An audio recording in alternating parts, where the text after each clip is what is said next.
O edital para o concurso de escrevente técnico do Tribunal de Justiça do Estado de São Paulo foi publicado, mas algumas modificações pegaram os concurseiros de surpresa.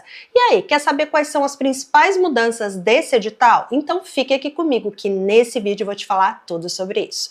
Eu sou a professora Ana Cláudia Filipino e estou aqui no canal da Nova Concurso para te trazer o que há de mais atualizado a respeito de concursos públicos.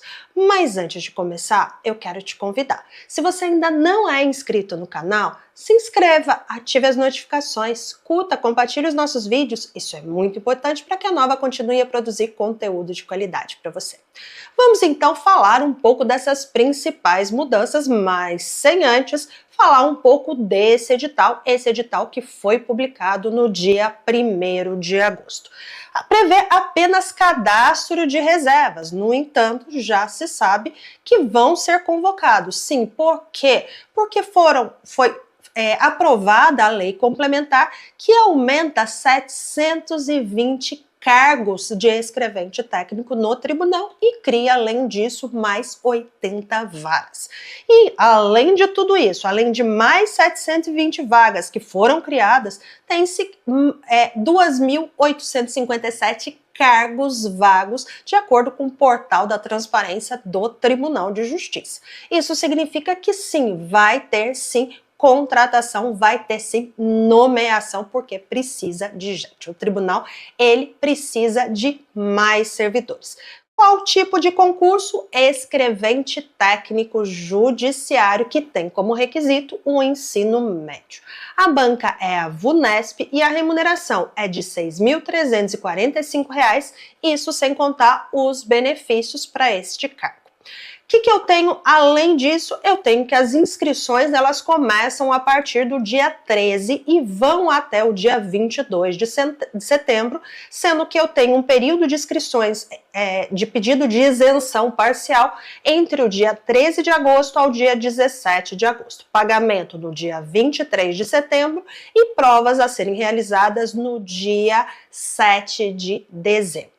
As vagas estão previstas para algumas localidades que são essas daqui, marcadas com a estrela no mapa, esse mapa das regiões administrativas judiciárias, e as áreas que estão abertas, as vagas são essas, que abrange São Paulo e arredores, a capital do estado, mais os arredores. Vamos falar um pouquinho com relação a essas modificações, então vamos lá. Vamos falar com relação primeiro às semelhanças. A banca é a mesma, a VUNESP, ela é a que realizou os últimos concursos. Todos os últimos, né, o de 2024, eu tenho os dois de 2023 e eu tenho o concurso de 2021, se eu fizer um paralelo, a mesma banca. Essa é uma semelhança. Tenho mais semelhança? Tenho sim. Eu tenho com relação aos blocos. A prova ela é dividida em 3 blocos. Primeiro de língua portuguesa, o segundo de conhecimentos em direito e o terceiro de conhecimentos gerais. Manteve-se então essa mesma estrutura, esses 3 blocos e um detalhe, as mesmas disciplinas em cada uma delas, porque noções de direito e os conhecimentos, eles têm as disciplinas internas, manteve-se do mesmo jeito, com o mesmo percentual das disciplinas. O que eu tenho então de mudança? Vamos começar falando um pouquinho das mudanças. O primeiro é com relação ao número de questões. O último concurso, ele teve 100 questões objetivas, daquelas questões de alternativas, né? Então eram 5 alternativas em cada questão. E dentro dessa estrutura eu tinha o quê? Quais eram essas questões, né? Quantas eram as questões por bloco? Eu tinha 24 questões de língua portuguesa, 40 de direito e tinha também as questões de conhecimentos gerais, que eram divididos em 6 questões de atualidades, 6 questões de matemática, 14 de informática e 10 de raciocínio lógico. Detalhe, último concurso, por quê? Porque agora sim teve a modificação. Então, primeira modificação com relação ao número de questões. Agora são 70 questões também objetivas, também de 5 alternativas, mas o número de questões são menores. Então, 70 questões, sendo 16 de língua portuguesa, 30 de conhecimentos em direito e 24 de conhecimentos gerais. A estrutura, ela seguiu o mesmo padrão dos demais concursos. Eu tenho o bloco 1 e o bloco 2, ele é classificatório e eliminatório.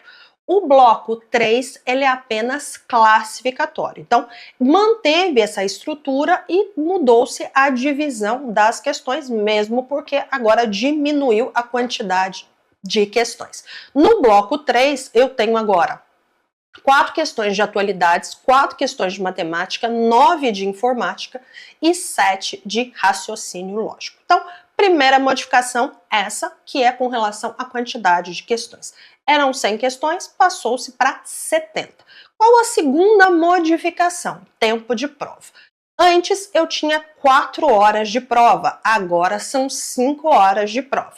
Peraí, se antes eu tinha 100 questões e eu tinha um tempo menor, por que agora que eu tenho 70 questões, eu tenho mais tempo de prova? Simples, porque agora, e a principal mudança, a mudança que pegou muito concurseiro de surpresa, foi a inclusão da prova dissertativa. Agora, uma redação com valor de até 40 pontos. Um detalhe, essa redação, ela não tem o caráter classificatório, ela só elimina, ela só vai servir para fazer a eliminação. Então, significa o quê? Significa que aquele candidato que antes tinha que fazer 100 questões durante daquele tempo de prova, agora ele tem um tempo maior, mas as questões elas diminuíram, mas em compensação foi incluído uma redação que vale 40 pontos. Só um outro detalhe também, a prova objetiva ela tem um valor de 10 pontos. Então, não tem peso, não tem diferenciação com relação aos pesos por disciplina, ela tem um peso de 10 pontos e a redação valendo 40 pontos. Se for observar, 40 pontos, se ela fosse classificatória, seria a redação que ia decidir os rumos desse concurso, mas ela não é. Ela serve apenas como caráter eliminatório. E vai estar habilitado quem fizer pelo menos 20 pontos na ampla concorrência e 16 pontos nas vagas especiais. Só um cuidado com relação ao número de linhas, porque não é estipulado no edital um número máximo. Ela só diz que até 20 linhas o candidato ele não vai pontuar, não vai ter a máxima nota. E que abaixo de 15 linhas vai ser descontado, vai ter um desconto com base na quantidade de linhas.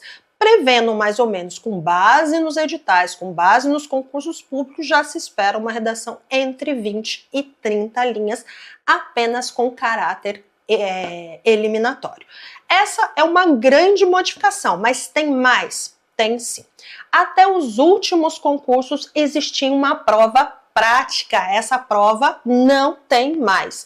Antes era uma prova também de caráter eliminatório, com pontuação de 0 a 10, num tempo de 11 minutos ou de 17 minutos para o candidato com deficiência e também com relação aos descontos. Partindo do princípio da informatização dentro do tribunal, que as audiências, por exemplo, elas não são mais realizadas por meios de colheita dos depoimentos, ela é o quê? Elas são gravadas. Então, essa prova prática, ela já ficou desnecessária, já se tornou algo que não tem mais tanta necessidade e, em compensação, a necessidade de saber, né, como que o candidato ele se desenvolve na língua portuguesa, ela é muito maior. Então, por isso, dessa principal modificação, que foi a inclusão da redação dentro dessa prova, mas apenas de caráter eliminatório.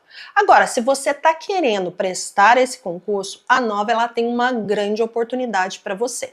Ela está oferecendo um curso introdutório em videoaulas atualizado pós-edital. Conta ainda com um plano de estudos do especialista com 1 hora diária, tutoria especializada, áudio material das aulas para download, introdução à redação, professores especialistas e tudo isso de forma gratuita.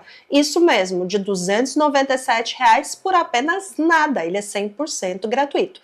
Mas é uma oportunidade limitada que a Nova está oferecendo para te ajudar na sua preparação. E onde você acha? Aqui na descrição desse vídeo tem um link para esse curso gratuito. E eu espero que tenha gostado. Até a próxima e bons estudos!